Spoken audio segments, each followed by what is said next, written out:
여러분 밤새 안녕하셨습니까? 뉴스파이터 김명준입니다. 여러분은 백마 하면 어떤 단어가 연상되십니까? 동화 속 주인공의 길 잃어진 탓인지 백마 탄 왕자라는 말이 한 덩어리로 떠오르죠. 영화나 만화에서 나올 법한 백마를 타고 백두산을 오른 김정은 위원장. 그런데 왕자라는 단어 대신에 동물 학대라는 단어가 지금 더 회자가 되고 있답니다. 국정원이 추정한 김 위원장 몸무게가 130kg이라는 점을 감안할 때 백마가 고생한다는 거죠. 저 백마에게 디스크 수술을 받게 한다는 대표님부터 저 백마가 지금도 살아있는지 궁금하다는 글까지. 그런데 이런 조롱과 비아냥은요, 김 위원장을 향한 거지만 조심해야 할 대목이 있습니다. 자칫 비만인 사람들을 비하하는 말로 오해를 낳을 수도 있기 때문이죠. 그나저나 북한이 정상 국가가 맞긴 맞나 봅니다. 백마 타고 백두산 정상에 올랐으니까요. 10월 18일 금요일 뉴스파이터 본격적으로 시작해 보도록 하겠습니다.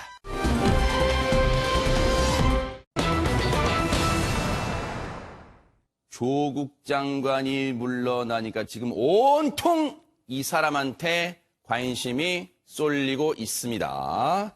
박성배 변호사님.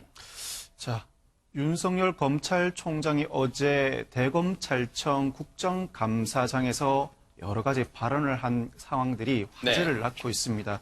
최근에 조 전 장관이 사퇴한 이후에 윤석열 검찰총장도 동반 사퇴해야 되는 것 아니냐는 일각의 주장들이 있었습니다. 특히 여권에서는 안민석 의원이 윤 총장이 스스로 거취를 정해야 하는 불행한 상황을 맞을 수도 있다라고 주장하기도 했었고, 이종걸 의원은 윤 총장은 정치검찰임을 자인하고 내려와야 한다라고 주장한 바가 있었습니다. 이 점에 대해서 어제 자유한국당 이은재 의원이 일각에서 제기되고 있는 동반 사퇴서를 알고 있느냐라고 묻자 윤 총장이 언론 보도를 통해 알고 있다라고 답변을 했고, 물러나실 거냐라고 물었더니 좌고우면하지 않고 어떤 사건이든 원칙대로 수사하겠다. 즉 동반 퇴진론에 대해서는 부정적인 의견을 피력했습니다. 긴 말이 필요 없습니다. 어제 실제로 국정감사에서 나왔던 얘기 들어보시고 이어가 보도록 하겠습니다. 여권 일각과 이른바 조빠라는 지지층 사이에서는 윤석열 동반 퇴진을 주장하는 사실을 알고 계십니까? 언론 보도를 통해서 봤습니다. 그러면 물러나실 겁니까? 저는 저에게 부여된 일에 대해서 제가 법과 원칙에 따라서 충실히 할 따름입니다. 검사로서 윤석열 변한 게 있습니까? 전혀 없다고 자부하지요. 자부까지는 몰라도 정무 감각이 없는 거는 예나 지금이나 똑같은 것. 여러분들은 혹시 평소에 대화하실 때 내가 정무 감각이 없어서 라는 말을 어떨 때 쓰세요? 최단비 변호사님 주로 어떨 때 씁니까? 정무 감각이 없다는 것은 지금 본인에게 정치적으로 예를 들면 아니면 상황적으로 유리하거나 불리한 것을 고려하지 않는다는 것이죠. 그러니까 지금 저 얘기인 것은 본인이 이러한 검찰과 관련된 수사를 할 때 이것이 본인의 검찰에 대한 수사가 법과 원칙에 따른 것이 아니라 어떤 정치적인 목적을 가지고 하는 수사라고 하기에는 본인은 그러한 능력이 없다. 그러니까 본인은 항상 예를 들자고 한다면 처음에 이 윤석열 총장을 임명하면서도 현재 여당이 얘기했던 것이 사람에게 충성하는 사람이 아니다라는 얘기를 했지 않습니까? 그렇기 때문에 항상 어제 최고의 청문회에서 많이 나온 말이 법과 원칙입니다. 즉 본인은 법과 원칙에 따라서 수사를 하는 것이다라는 것을 강조한 것이 아닌가 이렇게 생각이 듭니다. 어제 대검찰청 15층 대회의실에서 열린 이 국정감사는요. 10시간 정도 열렸는데 거기서 윤석열 총장 이름보다는요, 조국이라는 단어가 116번 나왔답니다. 그러니까 조국 국정감사가 된 거예요. 그런데 윤석열 검찰총장이 발끈한 대목이 있다고 합니다. 이제부터 그걸 짚어볼 텐데 한번 들어보시고 이어가 보도록 하겠습니다. 과잉 기소 아니에요? 조금 지나면은 다 모든 게 공개될 상황이 아니 되니까. 공개되더라도 지금 현재 공소장에는 그렇게 돼 있지 않습니까? 그게 과잉인지 아닌지를 저희가 설명하려고 하면은 수사 내용을 말씀을 드려야 되는데 아니 왜 정경심 교수는 소환도 조사도 않고 아니, 지금 의원님 지금 저 국정감사라는 공개적인 자리에서 어느 특정인을 무슨 이 좀 여론상으로 이렇게 보호하시는 듯한 그런 말씀을 자꾸 하시는데 보호하는 게 아니에요. 대해서는 저는 말씀을 드리기가 패스트트랙에 의원들을 어떻게 할 것인가. 지금 정경심 교수 얘기하고 왜 그런 결부가 되는지 잘 이해를 못하겠습니다. 최단비 변호사님, 사실 이거는 좀 생경한 모습이에요. 정치 구단이라고 불리는 박지원 의원하고 지금 세게 붙었습니다, 윤 총장이. 네, 맞습니다. 지금 처음에 이 정경심 교수 같은 경우에 과잉 기소가 아니냐, 즉 공소장이 이제 몇몇 언론에서 얘기하고 있는 것처럼 이 사실은 백지 공소장이 아니냐, 공소시효가 얼마 남지 않았으니까 무리해서 기소를 한 것이 아니냐라는 얘기였고, 여기에 대해서 윤석열 총장은 구체적으로 수사를 다 지금 얘기할 수는 없다라는 입장을 밝힌 것인데, 여기에 더해서 이제 박지원 의원이 그렇다고 하면 현재 패스트트랙 의원들은 어떻게 할 것이냐. 이 패스트트랙은 그 당시에 검경 수사권의 조정과 그리고 공수처 도입과 관련되어서 패스트트랙 올렸는데, 이때 사보임을 하면서 여러 가지 여당과 야당 의원들 간에 고소고발이 있었습니다. 근데 한국당 의원들이 지금 여기에 대해서 출석을 하고 있지 않으니까 관련도 출석하지 않은 의원들도 기소를 할 것이냐 또 이렇게 물어봤어요. 근데 이 두 가지가 다 지금 어떻게 보면 박지원 의원의 질문은 윤석열 총장 입장에서 받아들이기에는 본인은 계속해서 법과 원칙에 따라 수사를 하고 있다라고 하는데, 마치 검찰의 수사가 정치적인 목적과 연결이 있는 것처럼 들린다고 생각할 수도 있는 겁니다. 그렇기 때문에 도대체 그 두 가지가 왜 관련이 있는지 모르겠고, 그 두 가지는 계속해서 언급하는 바와 같이 검찰의 수사에 따라서 원칙에 따라 수사하겠다라고 하면서 발끈한 것으로 해석이 됩니다. 어제 국정감사에서는요, 검찰이 2달 가까이 조국 전 장관 일가를 수사를 하고 있는데 나온 게 대체 뭐냐? 이거 뭐 아무것도 없는 거 아니냐? 이런 질의도 나왔습니다. 관련 답변 들어보시고 이어가 보도록 하겠습니다. 제가 뭐 좀 우스개 얘기지만 검찰이 뭐 한 달 넘게 수사했는데 나온 게 없다, 이런 얘기들이 더 많이 흘러나오고 있는 것으로 알고 있는데, 뭐 수사 결과가 없는 건 아니죠. 근데 그런 말씀을 하시는 것 자체가 저희가 이 수사 내용이 밖으로 나가는 거를 좀 많이 틀어막았고. 아하, 내용이 없는 게 아니다. 지금 입단속을 시키고 있다. 근데 저거는 김경환 아나운서 꼭 누구 들으라고 하는 얘기 같긴 합니다. 예, 뭐 일단 뭐 누구라고 명확히 이야기하진 않았지만 떠오르는 인물과 발언은 있습니다. 바로 유시민 노무현 재단 이사장이 한 말이 있는데요. 9월 3일 정경심 소환 초읽기 기사가 나온 지 40여일째 초읽기만 하고 있다. 검찰이 지금까지 증거가 없다는 것이 거의 확실하구나라는 생각이 됐다. 이제 수사를 마무리 지어야 할 시점에 왔다라는 발언이 좀 연상이 되죠. 사실 저 발언, 노무현 재단 이사장, 유시민 이사장이 저 발언 나왔을 때 박성배 변호사 일각에서는 뭐야, 검찰 수사에 가이드라인 제시하는 거냐, 이런 비판도 나왔습니다. 사실은 검찰이 수사 내용을 밝히는 것, 심지어 언론을 통해서 밝히는 것도 피의사실 공표의 문제가 충분히 제기될 수 있다는 문제 제기는 늘 있어 왔었죠. 네. 사실상 피의사실 공표, 사문화된 조문이었습니다만 사실상 문제는 많았었습니다. 그러다 보니까 검찰도 자체적으로 지난 10일에는 전문 공보관 제도를 도입했습니다. 공보 담당 검사를 지정해 두고 이 공보 담당 검사를 통해서만 수사 내용을 일부 제한적으로 밝힐 것이다. 즉 지금까지 관행적으로 이루어져 오던 수사 관련 검사 그리고 수사 관련 당사자들이 수사 내용을 전반적으로 밝히는 일은 없도록 할 것이다라는 지침을 밝혔기 때문에 어느 정도 수사가 진행되고 외부에서 알지 못할 정도로 상당한 진척이 있음에도 불구하고 알려지지 않을 뿐인 상황이 가능성이 굉장히 높습니다. 그렇지만 기소가 되고 난 뒤에는 피의사실 공표에 문제가 없기 때문에 지금까지의 검찰 수사 결과가 온전하게 밝혀질 것이고 그때 가서 판단해도 늦지 않다고 봅니다. 네. 사실 유시민 이사장이 저 발언 나왔을 때요, 일각에서는 또 이런 얘기도 있었어요. 언제는 또 검찰이 수사 내용을 너무 많이 언론에 흘려서 문제다 했는데 이제는 별 내용이 안 나오니까 뭐 털어서 뭐 나오는 게 없지 않냐, 뭐 이런 식으로 또 비판이 흘러가느냐, 이런 얘기도 나왔습니다. 그런데 윤석열 총장이요, 발끈한 버럭한 포인트는 또 이뿐만이 아니라고 합니다. 그 얘기 한번 들어보시고 마저 들어보시고 이어가 보도록 하겠습니다. 이명박 박근혜 정부 때와 문재인 정부를 비교하면 어느 정부가 그나마 중립적입니까? 중립을 보장하고 있습니까? 제 경험으로만 하면은 이명박 정부 때 대통령 측근과 이런 분들을 구속을 할 때 관여가 없었던 것으로 상당히 쿨하게 처리했던 기억이 나고요.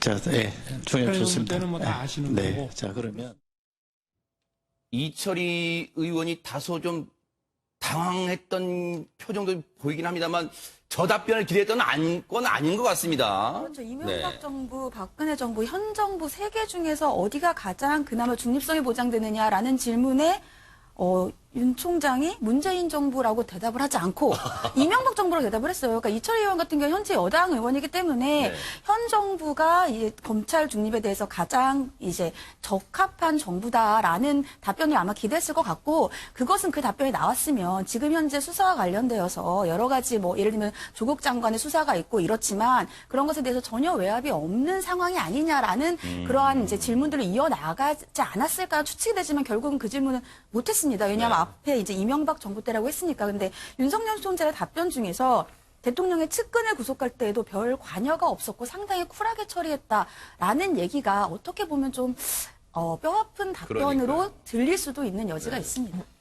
이거는 이철희 의원만 질의를 했던 이철희 의원 머쓱한 게 아니라 약간 이 정부 여당 차원에서 상당히 아픈 대목으로 받아들였을 것 같아요. 저 답변을요. 그런데 어제 윤 총장이 발끈한 대목은요, 자기 자신과 관련해서도 있었습니다. 그 얘기 마저 들어보시고 이어가 보도록 하겠습니다. 저도 지금까지 살면서 누구를 고소해 본 적이 단 한 번도 없습니다.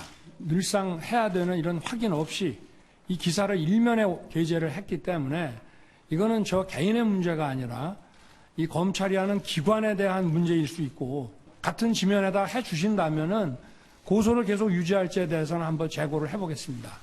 이 언론사는 우리나라 대표하는 정론지입니다. 그러니까 사과를 저는 받아야 되겠습니다.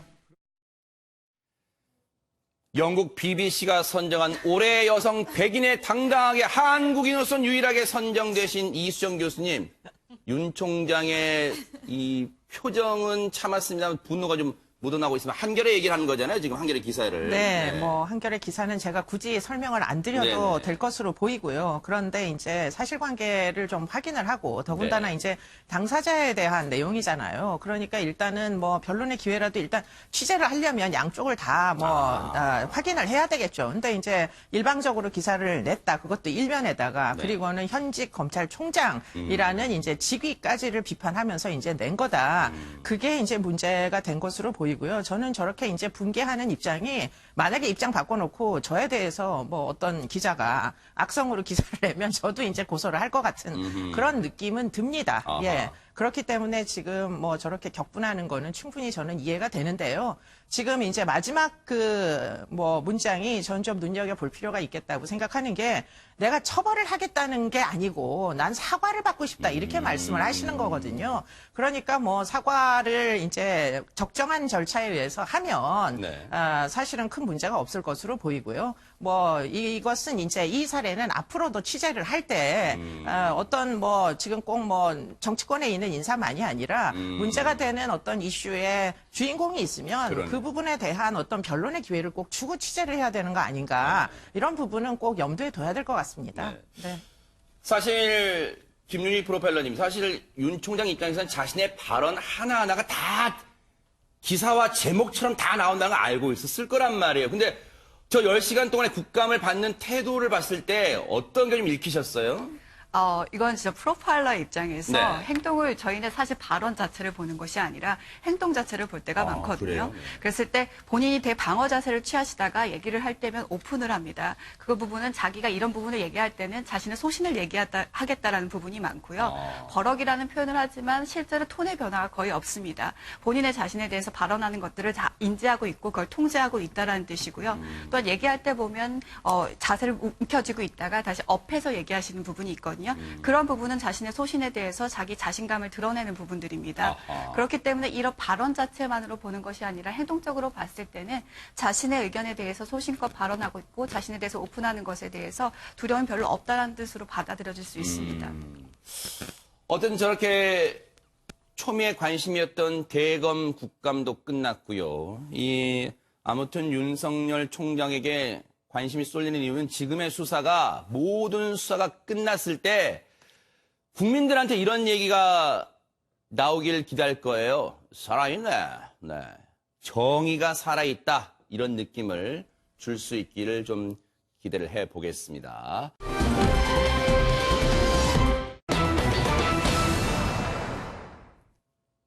수련원에 갔는데요. 이런 처참한 일이 벌어졌다고 합니다. 김기혁 아나운서. 네, 제주도로 수련원을 간다던 남편이 어느 순간 연락이 두절됐습니다.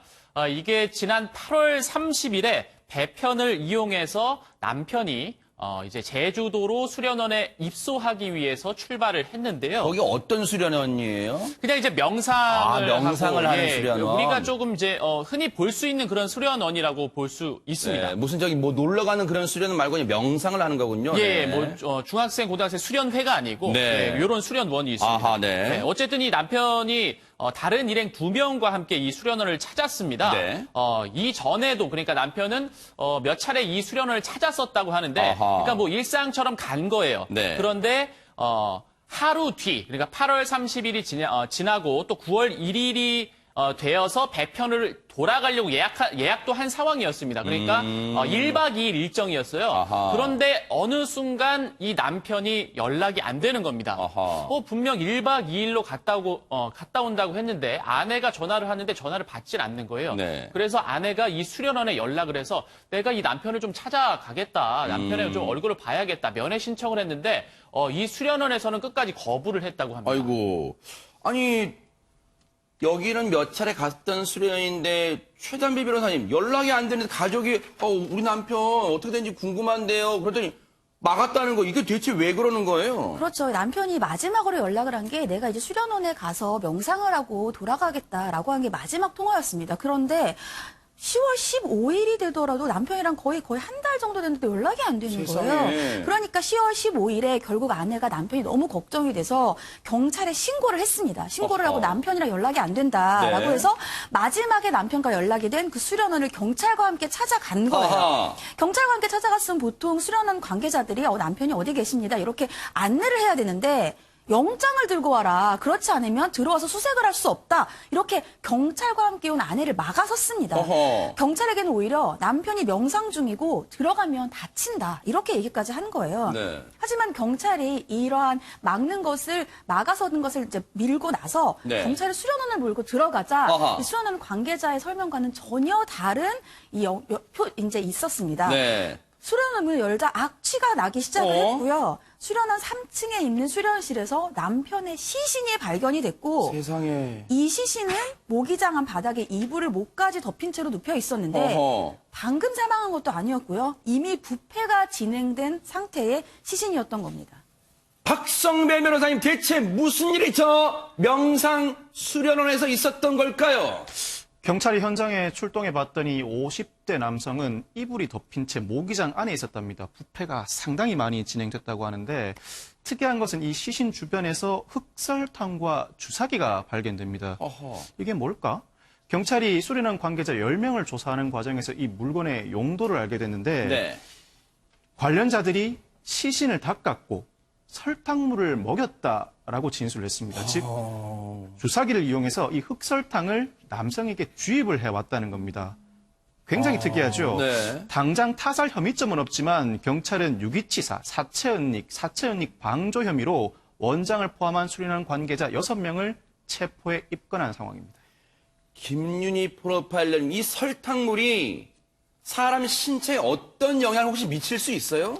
실제로 더 조사해봐야 알겠지만 생체 반응이 멈췄을 때는 설탕물을 주입한다고 해서 크게 무슨 변화가 일어나는 것은 아니거든요. 사망 후에는 신체에 영향을 미치는 것들이 생각보다 굉장히 작습니다. 어허. 근데 실제로 그렇기 때문에 부검을 했지 않겠습니까? 네. 이것들이 영향을 미쳤을까라고 했는데 실제로 독극물 검사를 했는데 아직 결과는 안 나온 아하, 상태고요. 네. 한 달 후에 알 수 있고 실제로 외관상에 의해서 그 외관상의 타살 협의점은 없는 것으로 밝혀지고 있습니다. 그렇다면 왜 사망했느냐에 대해서 지금 진술을 확보한 결과로는 그냥 수련 도중에 사망했다라고 얘기를 하고 있습니다. 네. 그런데요, 이 관계자들, 명상 수련원 관계자들을 대상으로 조사해 본 결과 이 남성이 숨진 지 한 달 보름 정도 지났답니다. 왜 그러면 그때 신고하지 않았을까 이런 생각이 듭니다. 글쎄, 뭐 그때 신고했으면 지금 이렇게까지 되지 않았겠죠. 네. 뭐 지금 경찰에서 얘기한 대로 이제 외인사가 아닐 수도 있다. 뭐 이런 얘기까지 있어서 그러면 네. 뭐 돌연사 가능성이 뭐 없지는 않습니다. 50대면 충분히 돌연사 가능성은 있을 수가 있는 거거든요. 네. 그러면 어쨌든 이런 사건이 일어났으면 사고가 일어났으면 신고를 하면 이렇게까지 되지 않는 문제입니다. 네. 그런데 이제 신고를 안 한 이유를 한번 생각을 해보면은 아하. 지금 이제 6명 정도가 혐의점이 있다라고 이제 이야기를 하고 있는데 네. 그 6명이 이제 주요 인물인 것으로 보입니다. 네. 이제 이 명상 수련원이라는 데를 운영을 하는. 네. 그런데 문제는 이 수련원이라는 곳이 상당히 외부의 세상으로부터는 좀 단절된 원래 수련이라는 게 좀 그렇지 않습니까? 더군다나 이제 단식 같은 거를 하게 되면은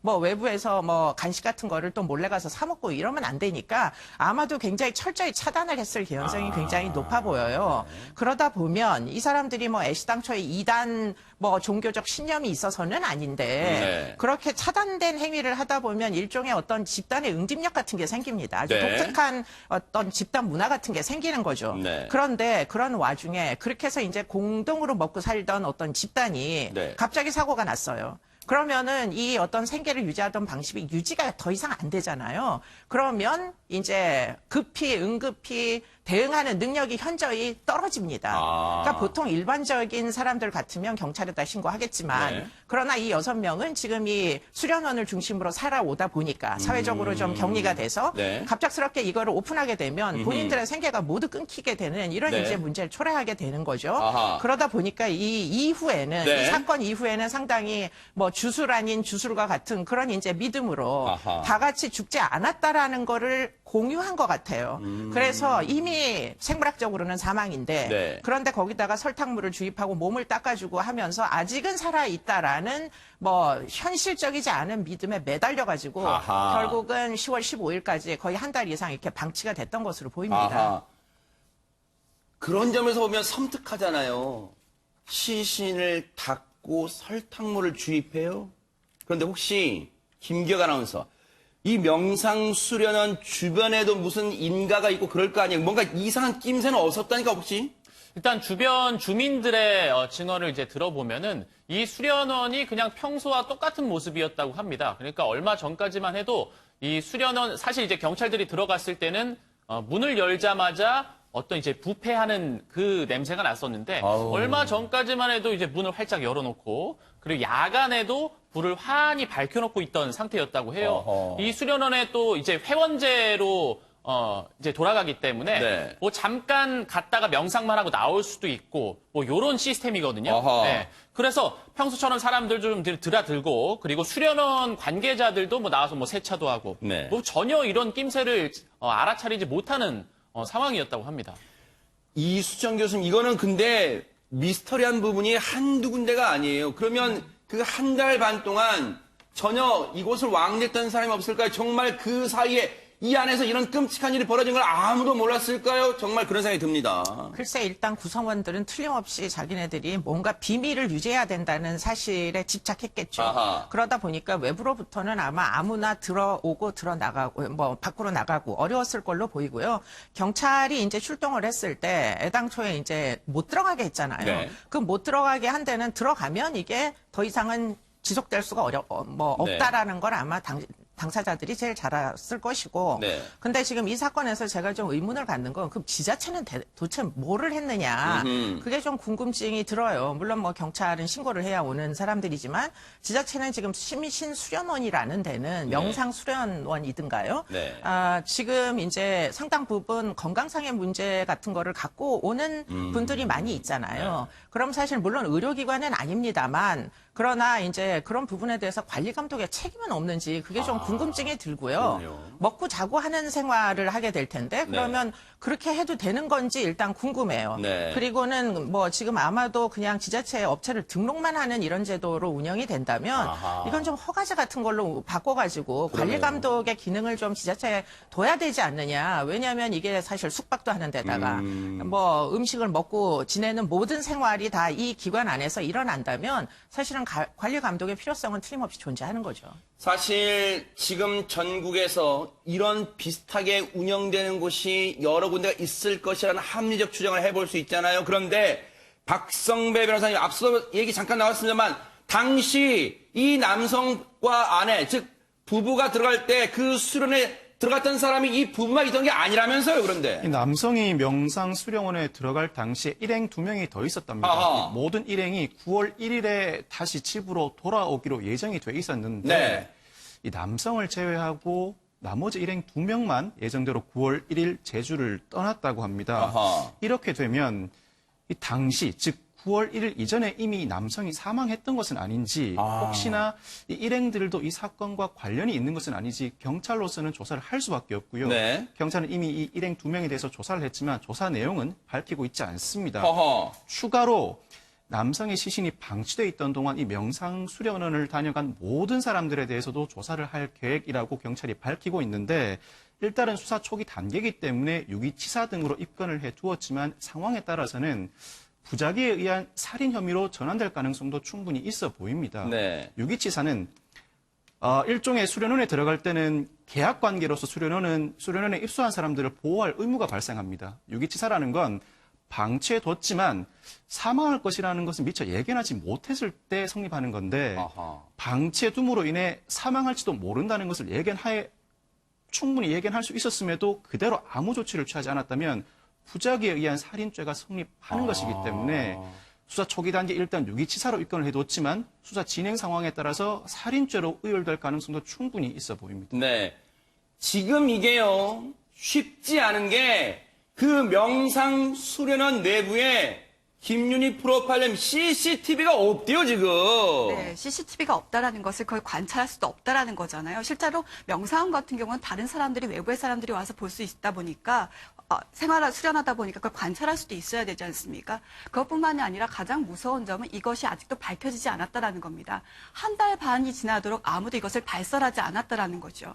3층 수련실입니다. 오픈된 장소입니다. 그리고 평온한 생활을 유지했다라는 것은 어느 구심점 아니면 어느 믿음을 의해서 그들이 움직였고 그것들이 발설되지 않았다라는 거죠.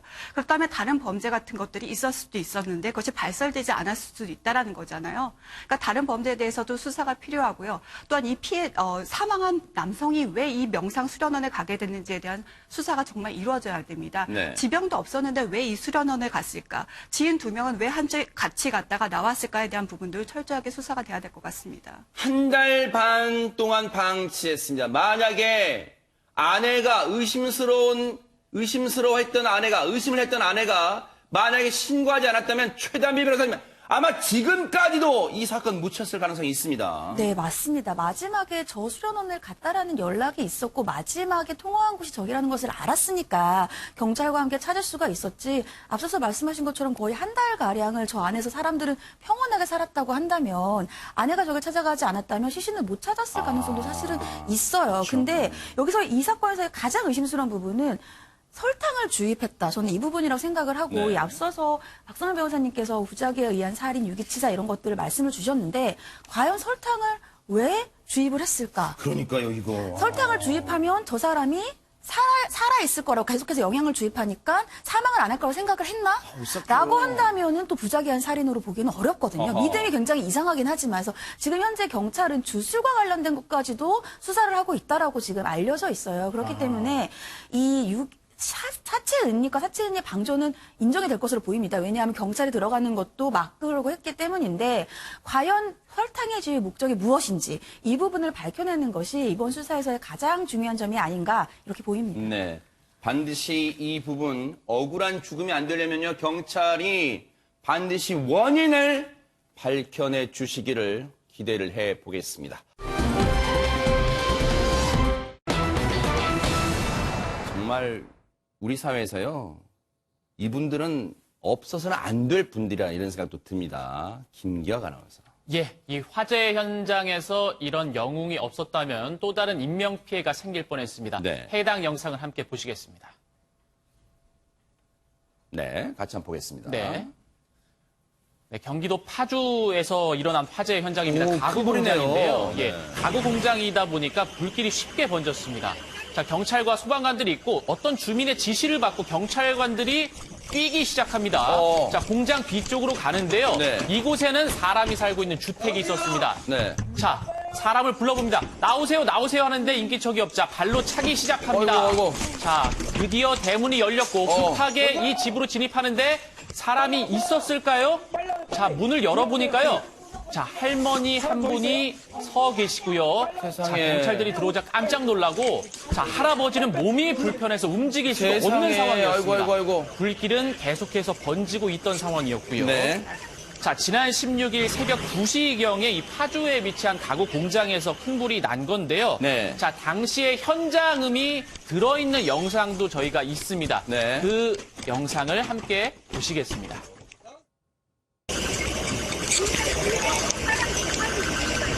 거기 사람 살고 있어요?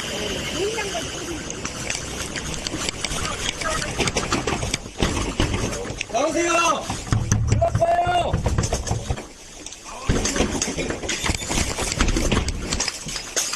저기요! 불났어요, 불! 사람 더 있어요? 빨리 와요, 빨리!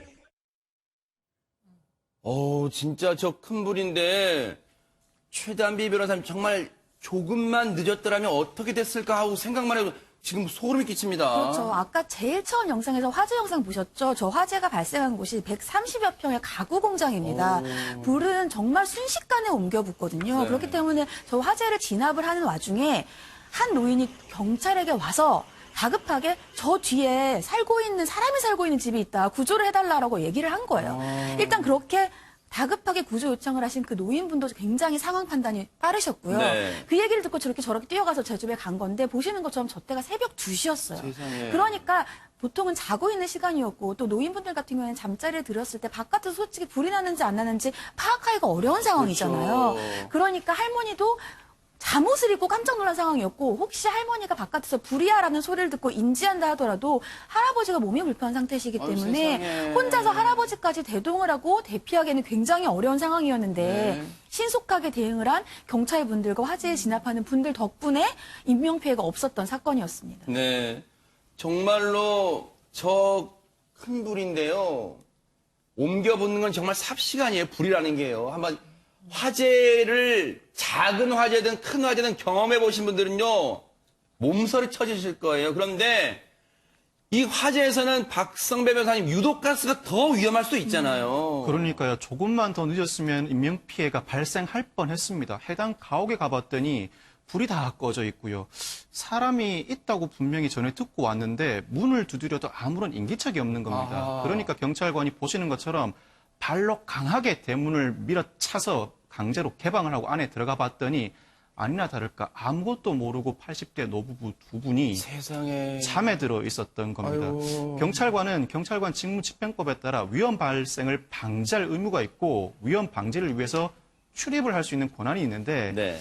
이 법률 규정이 실제 네. 사례에서 그대로 적용된 사안이 아닌가 싶습니다. 아하. 당시에 이 출동하신 분이 지금 김기학 아나운서님 저렇게 할아버님을 이제 경찰관 두 분이 이제 이렇게 안고 이렇게 또 다리도 들고 했는데 당시에 그럼 저 할아버님은 어떻게 되신 거예요? 건강에 이상이 없나요? 걱정됩니다. 예, 지금 그 구조되는 영상이 또 추가로 있습니다. 그 영상을 함께 보면서 제가 설명을 드리겠습니다. 네. 자, 이제 경찰관들이 들어간 상태에서 몸이 불편하기 때문에 이 할아버지를 끌어안고서 빠르게 대피를 시킵니다. 먼저 들어 안아 올렸어요. 네. 맞습니다. 경찰관 2명이 이 할아버지를 끌어안고 있고요. 자, 뒤 따라서 이제 할머니가 옷도 이제 제대로 못 추스리고 이제 나오신 거예요. 네. 그래서 이웃 주민, 좀 안전한 곳에 위치한 이웃 주민 집으로 가서 이 할아버님을 눕히고 또 이제 이불까지 세상에. 덮어드리고 이렇게 안전하게 좀 대피를 시켰습니다. 정말 네. 다행입니다. 이거는요. 저 경찰분들 정말 잘했고요. 소방관분들 잘하셨지만요. 그런데 최초에 이수정 교수님 네. 저 가구 공장 뒤에 주민이 살고 있어요. 신고해 주신 분이 정말 대단하십니다. 네, 뭐 신고가 적절히 이루어졌기 때문에 결국에는 지금 경찰이 출동을 해가지고 네. 지금 이제 구조를 한 것 같은데요. 네. 이 공장의 불은 1시간 반 정도가 이제 탔는데 네. 아까 이미 뭐 불이 활활 붙어가지고 타고 있었잖아요. 네. 그런데 문제는 이분들이 계시던 아까 이제 그 들어가서 구조할 때는 집이 멀쩡했잖아요. 결국은 그 집까지 다 모두 탔답니다. 아유, 세상에 그거 그렇기 봐요, 때문에 진짜요. 정말 1시간 반을 놓쳤으면은 네. 이 두 분은 지금 진짜 어떻게 됐을까요? 피해는, 상상만 해도 진짜. 네, 날 뻔한 거죠. 네. 그런데 이제 그런 차원에서 보면 경찰이 정말 신속한 대처를 했고 네. 이웃 주민도 이제 이 분들을 이제 받아들이셔서 집안에 이렇게 모셔놓는 이런 이제 과정들이 있어서 천만다행인데 네. 문제는 이제 이 두 노 부부가 이후에 이제 어떻게 생활을 하실지가 그러네요, 상당히 이제 보니까. 사실은 걱정이 됩니다. 이미 집은 전소됐고 네. 오실 때 가실 데가 없는 이런 상황이다 보니까 부디 좀 어디서라도 좀 나서가지고 네. 이분들이 좀 안전하게 편안하게 생활하실 수 있는 곳을 좀 제공을 해주셨으면 좋겠다 이런 생각이 듭니다. 정말로 이수정 교수님 저희가 간과했던 부분까지 짚어주신 거예요. 저 부분 터전을 잃어버리신 거잖아요. 이럴 때 지자체가 나서야 되는 거예요. 다른 사람들 뭐 구호의 손길 바랄 게 아니라 일단 지자체가 먼저 할 수 있나 다 하고 모자란 부분 또 도움 받고 그렇게 해야 되는데 김기혁 아나운서 예. 저 경찰관분들 뭔가 신경도 전해졌을 거 아니에요. 네, 이분들 이제 파주경찰서 금촌지구대 소속 경찰관들이었는데 정말 신속하게 이 노부부를 구할 수 있어서 어차피 뭐 내가 할 일이었다.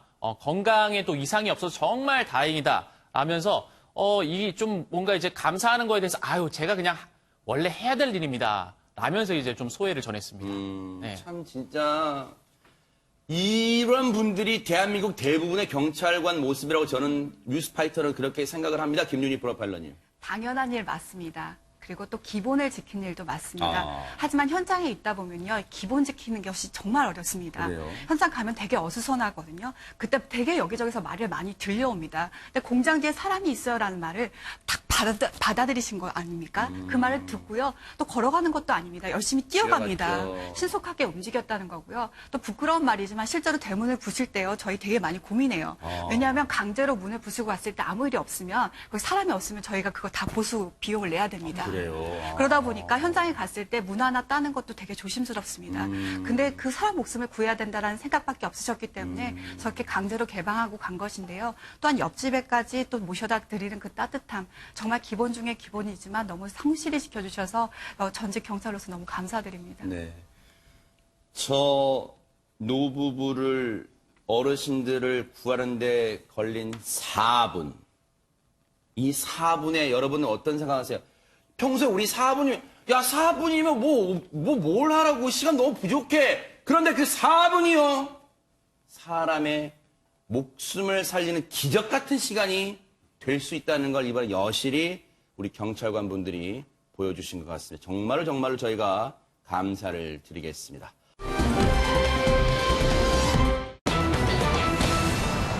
참, 진짜 송구합니다. 멋진 경찰 소개해드리는데 이런 경찰도 있어요. 김기혁 아나운서. 네, 우선 신림동에서 이 한 여성을 뒤따라가다가 문 앞까지 가서 문을 열려고 했던 이 신림동 일명 그때 당시에는 이제 강간미수 사건, 네. 이 남성을 이제 기억을 하실 겁니다. 이와 아주 비슷한 일이 또 일어났습니다. 지난달 9월 11일 0시 13분쯤이었는데요. 서울 광진구에서 귀가를 하던 20대 여성을 뒤쫓아서 이 여성이 거주하는 오피스텔 건물 안까지 따라 들어갑니다. 그런 다음에 복도에서 이 여성의 팔을 잡아당기면서 이 오피스텔, 그러니까 이 여성이 사는 집으로 안으로 이제 끌고 들어가려고 한 겁니다. 자, 근데 이 사람, 여성이 소리를 지르면서 완강히 저항을 하자 이 건물 밖으로 뛰쳐나왔고 택시를 타고 달아나게 됩니다. 그럼 못 잡았어요? 지금 제가 말씀드립니까? 네. 예, 경찰에 붙잡혔습니다. 궁금해서 왜냐면 예. 도망갔다니까 궁금해가지고 잡았어요 못 잡았어요 그 진짜로. 궁금증을 조금 더 극대화시키려고 했는데 그래요? 결론부터 말씀드리자면 이제 네. 붙잡혔습니다. 조마조마해가지고 미안해요. 네네. 이달 3일에 붙잡혔습니다. 잡혔어요? 잡혔습니다. 아하. 네. 그런데 이수정 교수님, 네. 제가 앞서도 멋진 경찰도 있었는데 이런 경찰도 있다고 하는 이유가 있다면서요? 네, 뭐, 이 사람이 지금 이제 CCTV 영상을 보니까 결국에는 이제 뭐 침입을 하려고 했던 장면, 그리고는 결국에는 침입은 못했던 걸로 보이고요. 네. 결국은 이제, 여자의 피해자의 이제 옷깃을 붙잡고 이제 오피스텔로 들어가서 무슨 일인가를 하려고 했었는데 실패하고 이제 도주를 한 그런 이제 장면들이 잡혀서 결국은 이제 추적을 하기 시작했다고 합니다. 네. 그래가지고는 다 확인을 해보니까 결국 이 사람이 어떤 주거지에 산다는 걸 확인을 해가지고 3일 만에 긴급 체포를 했어요. 근데 잡고 보니까 이 사람이 경찰이다. 이런 이제 사실들이 확인이 돼가지고. 경찰. 네, 지금은 이제 굉장히 뭐 심각한 상황으로 전개가 되고 있는데요. 궁금증이 좀 드는 게 있습니다. 아까 잠깐 신림동 그 사건 얘기도 했지만 신림동 사건은 어저께 이제 판결이 나왔는데 강간 미수는 무죄가 나왔습니다. 이제 강간 미수로 보기가 어렵다. 무엇을 하려고 그렇게 했는지는 모르겠는데 강도 미수인지 강간 미수인지 그 이제 고의의 그래서 이 사건이잖아요. 지금 화면에 나온 사건. 알 수가 없으니까 이거는 이제 성범죄라고 볼 아무런 근거가 분명하지 않다. 신체적 접촉을 안 했으니까. 그래서 결국은 주거 침입죄만 적용을 했습니다. 근데 이번 사건 같은 경우에도 사실은 주거 침입을 하려고 시도를 했죠. 오피스텔 그 입구까지는 다 들어간 거니까 주거 침입죄는 성립할 것 같은데 문제는 요 이제 사건은 팔을 잡았습니다. 네. 그렇기 때문에 그러면 이 사건은 그러면 성범죄로 볼 수가 없겠느냐. 어쨌든 신체적 접촉은 있었으니까. 그랬을 시에 만약에 신림동 사건과 이 사건이 다르게 이제 진행이 된다면 온 국민들이 도대체 어디서부터가 성범죄냐? 그럼 어디서부터는 성범죄가 아니냐? 굉장히 경계선이 모호하다 이런 생각을 아마 하지 않겠습니까? 네. 현장에서 저런 일을 저지르고 주랭랑을 쳤는데 3주 정도, 22일 만에 아마 CCTV를 계속 역추적했겠죠?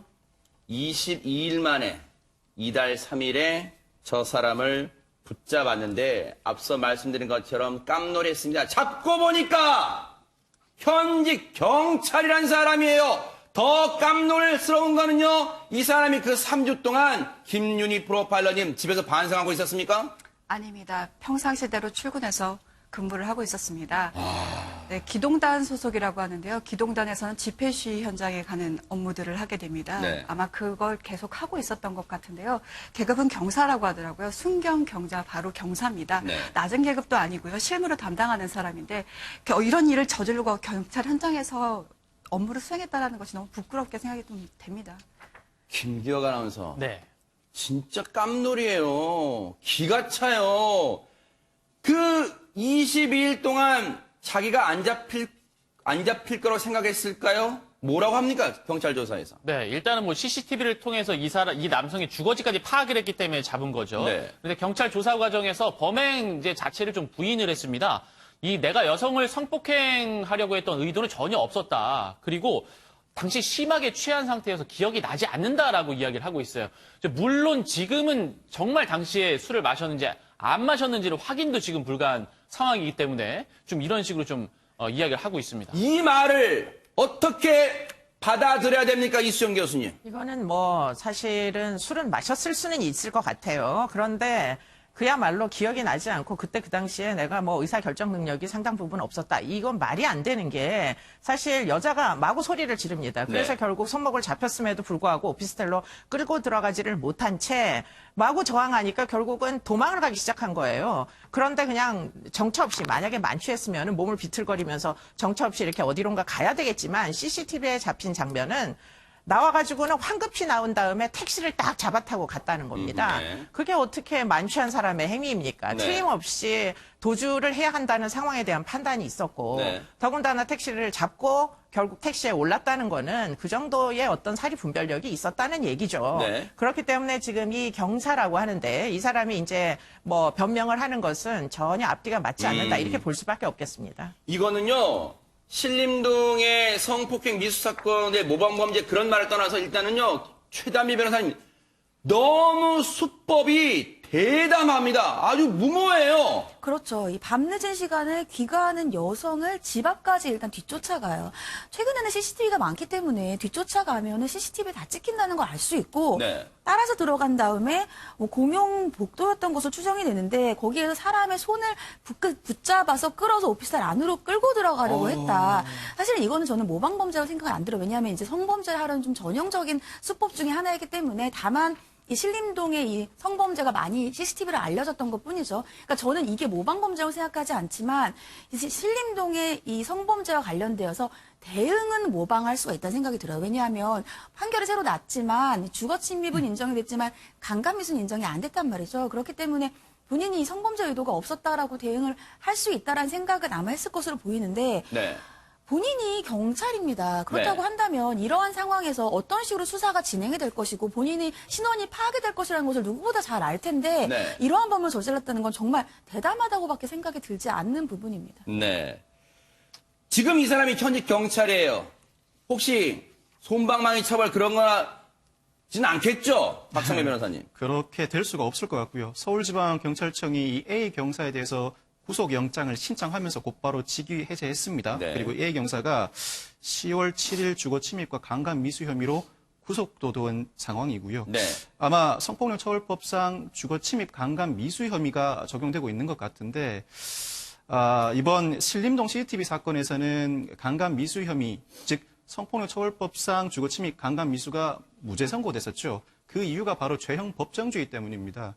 주거에 침입해서 또 다른 범죄를 저지르는 또 다른 유형이 네. 야간 주거 침입 절도가 있는데 야간 주거 침입 절도는 규정 내용이 타인의 주거에 침입하여 타인의 재물을 절취한 자라고 행위 유형이 하나로 쭉 규정되어 있습니다. 네. 그렇기 때문에 타인의 주거에 침입한 때 야간 주거 침입 범죄 전체 실행에 착수가 있다고 보지만 네. 주거 침입 강간은 규정 내용이 다릅니다. 주거 침입의 죄를 범한 자가 강간의 죄를 범한 때라고 행위를 분리하고 있기 때문에 강간의 실행 착수가 별도로 있어야 한다고 보고 강간의 실행 착수는 없었기 때문에 주거침입 강간미수죄가 무죄라고 판단을 한 것인데 네. 이 사건에서는 주거침입 강간미수가 적용될 것 같습니다. 네. 이미 주거침입이 이루어진 상태이고 여성의 팔을 잡아 끌어서 오피스텔로 끌고 가려는 행동이 있었던 것 자체가 네. 강간에서 실행의 착수인 폭행에 해당한다고 충분히 볼 수가 있고 이 정도의 실행의 착수가 있으면 강간의 고의도 인정될 가능성이 굉장히 높습니다. 결국은 이 사건에서는 성폭력처벌법상 주거침입 강간미수가 유죄가 선고될 가능성이 굉장히 높고 당연히 벌금형을 초과하는 형이 선고될 것이기 때문에 네. 법정형 자체가 벌금형이 없습니다. 주거침입 강간죄가. 그렇기 때문에 이 A 경사의 경우에는 형사처벌 결과 이전에 파면 해임과 같은 중징계 처분도 이루어지겠지만 네. 그와 별도로 벌금형을 초과하는 형이 선고되면 즉 금고 이상의 형이 선고되면 당연 퇴직하게 돼 있습니다. 네. 당연 퇴직하게 되면 파면과 마찬가지로 연금도 2분의 1 감액되게 됩니다. 네. 제가 생각할 때는 네. 지금 신림동 사건하고 이 사건이 뭐가 그렇게 큰 차이가 있는지 본질적으로 전 이해가 되지 않아요. 뭐 법률적으로는 지금 말씀하신 대로 상당한 차이가 있어 보입니다만 네. 그런데 온 국민이 다 신림동 사건이나 이 사건이나 거의 목적은 하나다라는 걸 예견을 합니다. 그런데 현행법상에 그거를 처벌을 제대로 할 수 없다면 네. 법리상에 뭐가 문제가 있는 거 아니냐 이렇게 생각하는 게 맞을 걸로 보이고요. 네. 예컨대 이렇게 성범죄를 목적으로 여성들을 마구 추적하는 그런 행위를 해도 스토킹이라는 행위를 해도 네. 그게 불법이라고 인정을 받지 않는 세상이면은 이 세상을 불안해서 여성들이 어떻게 삽니까? 그러네요. 그렇기 때문에 지금 이 사건에서는 네. 경찰이라는 이유로 이렇게 엄벌에 처하고 신림동 사건은 경찰이 아니라는 이유로 그렇게 뭐 관대하게 처분을 하면 그 근거는 대체 뭐 직업군을 토대로 해서 네. 어떤 특정 직업은 엄벌해야 되느냐? 이건 말이 사실 안 되는 걸로 보여요. 네. 이 사건도 구속은 됐습니다만 아직 재판이 이루어지지 않은 사안입니다. 과연 재판에서 국민의 법감정과 멀어진 동떨어진 판결이 나올지 뉴스파이터가 추적해 보도록 하겠습니다.